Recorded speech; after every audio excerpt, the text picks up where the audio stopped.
Hi, welcome to the Shelley Studio and part 2 of chapter 2 of the art journal collaboration. So this is the book I received from Jessica Rapp of Two Silver Oranges, and I have to put the signatures in now. If you saw part 1 of chapter 2, it was me coffee dyeing, so those are what are going to be the signature, and I'm going to do a blind signature. Is that how you call it? Like a blind binding?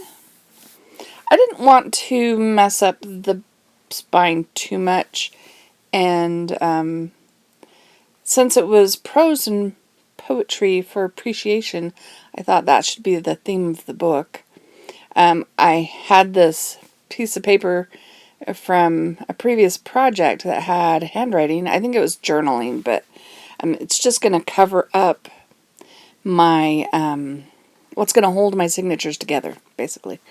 So I just got a really thin cover of a sketchbook. I didn't want it too thick because I didn't want to add bulk to the spine, but I wanted something kind of stiff. So it's going to go in there. So here I'm showing that. See the book? But it's going to go right there when all is said and done. And that will keep it, yeah, we'll figure it out. I actually tried to think of something unique, a unique way of putting it in that I hadn't seen before. I mean, I know it's been done, versions of it has been done before, but just something a little unique. So I add a little twist to it. We'll see.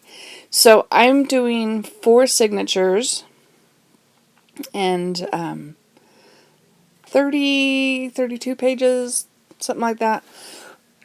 I didn't want it to be too bulky. I feel like maybe it's a little too bulky. But, so on this, the spine insert that I made, I'm measuring out 4 sections, so that I know where to line up and sew in each signature. I am just doing a pamphlet, a 3-hole pamphlet stitch. Nothing too exciting. I did film a couple of signatures getting sewn in, so you could kind of see. But I am not the best guide when it comes to demoing signatures. I started to measure these, and I'm like, wait. I don't really need to do this part because I need to measure for the signatures, not the card. So here I am starting that, and then I'm like, wait, okay. I just need the lines they're going to be on. Okay, so I'm going to take a piece of paper, measure it out the same as the spine. I should have measured it out to the size of the signature because they are not the same. The spine piece I made just the same size as what was originally there, minus a little on top and a little on bottom. So it's not exactly the same size as the signatures, which are a little bit smaller, which was a good thing. So now I've got my piece of paper. I divide it in half. That's where the center punch is going to be, and then, or the center hole, and then an inch in on either side. So I'm folding those so I can align where my holes are going to go. So I fold those and then fold it in half lengthwise, and then I'll mark those. I know it's probably kind of hard to see where that is, so I marked them with a pencil. That's where the lines all meet. So now I'm going to do my signatures. If you haven't watched the first video is how I created my coffee dyed papers. And there's a flip through of the papers on that video at the end of that video, if you don't want to watch me dye the pages. Alright, so get everything out of the way. Putting that under a little bit of weight so it can dry flat. this is when I'm like, oh yeah, they're not the same on both sides. So I'm going to mark the top, and I'm just going to align it with the bottom of the signature on each one. It'll be fine. Instead of making it halfway in between each. Nobody's going to notice. And who says they all have to be equal, like exactly 1 inch from the edge or whatever?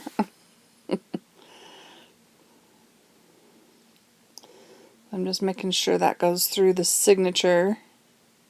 I've got a little foam mat down there to hopefully protect my table, but yeah, I could end up pushing too hard. Anyway, so it's the journal collaboration, hashtag journal collaboration, and hashtag 6-pack C-Lab. The other participants will be in the description box below and links to their channels. We are, if you haven't heard, we are doing a journal collaboration where we've each made a cover and we sent it on to the next person. They put in the signatures, then we're going to send it on to the next person. They will do the next step, and then until it's gone all the way around till the 6th person has the cover made by the first person. So everybody's had a chance to touch each book at least once. And yeah, then at the end, I think we're doing a giveaway with on our channels to our subscribers. So if you're interested, subscribe if you haven't already, and subscribe to the other ladies in the collaboration so you can have a chance to win one of these fun journals. Who knows what they'll look like at the end when we've all done something to them. I know Rosemary Morris has a theme to hers. I guess mine sort of, the cover was themey, so who knows if the next person will maintain the theme. Sorry, I've got a hiccup. I don't know if they'll maintain the theme, but that'll be interesting to see. This one, I did put some poetry and quotes, like I copied on to some of the papers. So, kind of going with the poetry and prose theme of the cover. And am I done punching my holes? Oh, yes. So now I am just lining this up and marking out. Turning it around so I can see the pencil marks. It's easier. And then just marking the dots on my hidden spine so I know where to poke the holes. I'm going to do that to each line, and then I'll pre-poke the holes, and then we can sew them in. So since I've gotten this one done, I was kind of sneak peeking to see my next one will be pockets and tuck spots, and it will be Rosemary Morris's book, I believe, because I think she sends to Jessica and Jessica sends to me. Jessica hasn't posted hers, at least as of recording this. She hadn't posted her video, so I don't know what her signatures look like. But I kind of have an idea of where I want to go with the pockets and tucks. Pretty sure Rosemary is going to be, her cover is going to be with me next. Pretty sure. If it's not, I'll have to come up with a whole completely different idea. I went looking for the list in order, and I couldn't find it in our little group. So, yeah, we're guessing. Alright, so I'm finding me a needle, and, I watched Jamie poke her holes and find her needle. She goes for the biggest needle, and I'm like, where's my smallest needle? It's a little harder to do, but I don't want to damage the papers too much, so I use the small needle. Alright, so I had to make sure I knew which way was up so that I can make them all consistent. And I'm just doing it on the bottom line. Just simple pamphlet steps. So in through the middle, out through the bottom, or whatever end that is, and then back in. Sorry, my battery died. And up through. This part's always the hardest for me. I don't know why.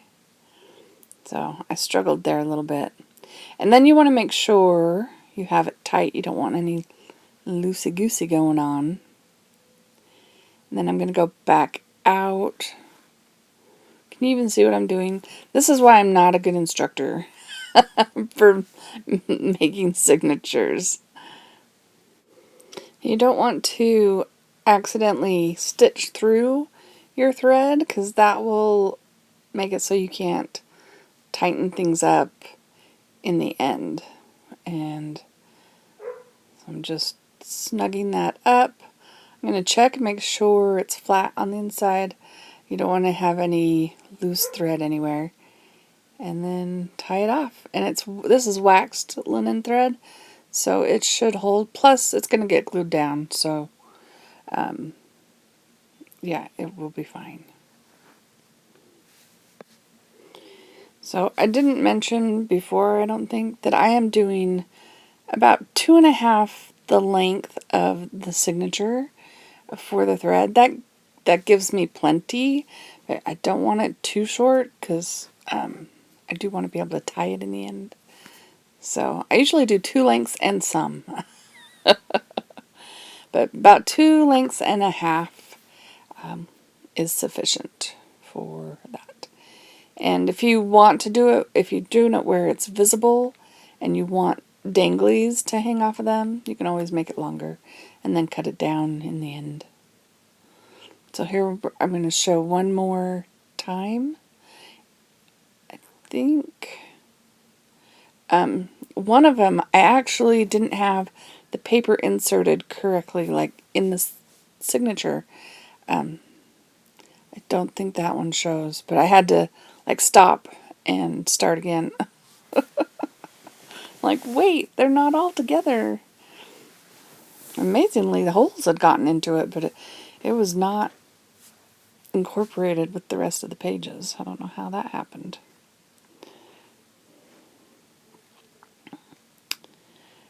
Yeah, so back up and then through.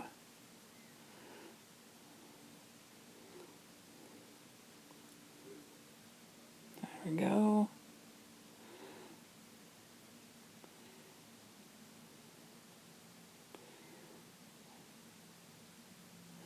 Of course, you make sure that your thread you're tying is on either side of that thread that's going across, just to hold it down.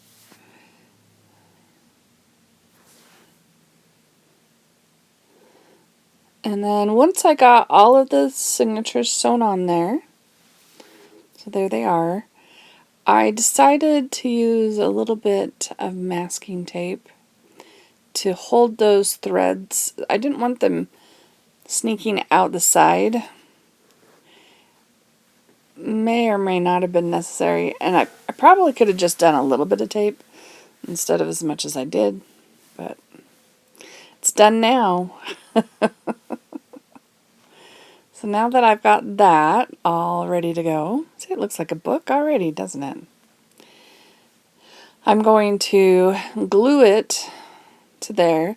Now, normally if you do a hidden spine, you have extra to glue onto the cover and the back, but because of her pocket, it would have only been a small amount going there. She's already got this cool linen-y stuff going on, which I didn't really want to cover up too much. So I decided I would just put this on the spine, but we'll reinforce it with, and the reinforcement is mostly decorative, but in case this glue gives up the ghost, it will help. And I am just using art glitter glue.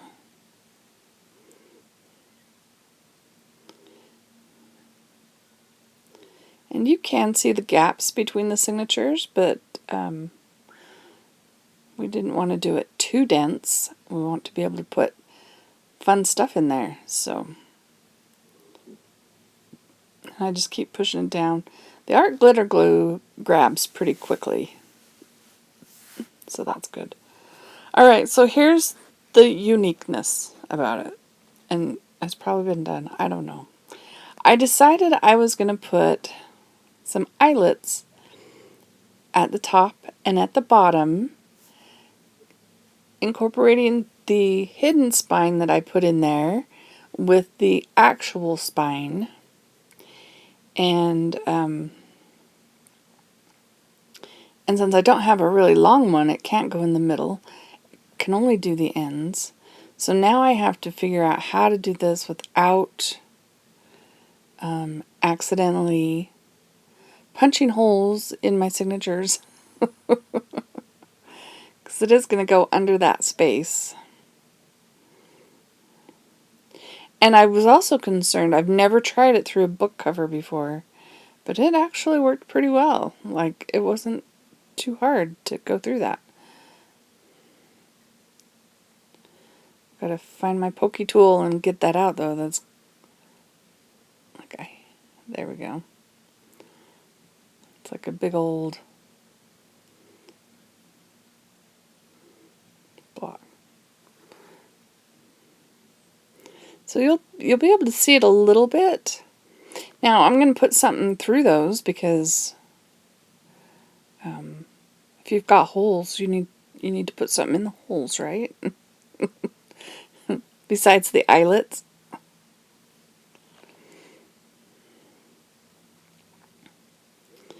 So I know it's kind of hard to see. It was kind of hard to do to get it lined up, and I think it lines up okay. I just eyeballed it. I did not measure. I didn't measure from the front of the book to make sure that it would look perfect, but I think it looks okay.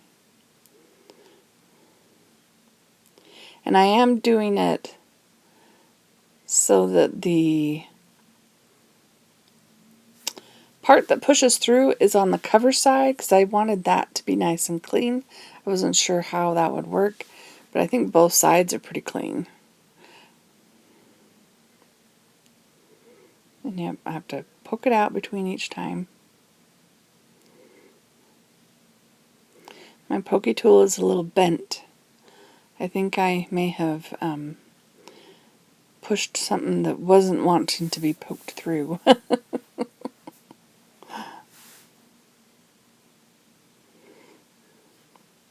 So the idea is the eyelets will hold the hidden spine to the real spine. And then I don't even know what kind of fabric it is. Back when,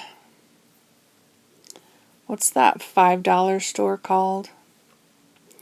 They were selling rag rugs. I bought one. I have a lifetime supply because it's kind of like sari silk. It's not, I don't think it's really sari silk. But it's kind of that material. I have a ton of it. I need to use it. Now this was the really hard part, was getting these eyelets in, keeping the papers out of the way. I had to actually pull the papers out of that one. It kind of got caught. The rest go a little bit easier than the first one did, I think. But it was a little bit of a struggle. This is where the big one would come in handy that stands on its own. I almost needed a third hand or a fourth hand.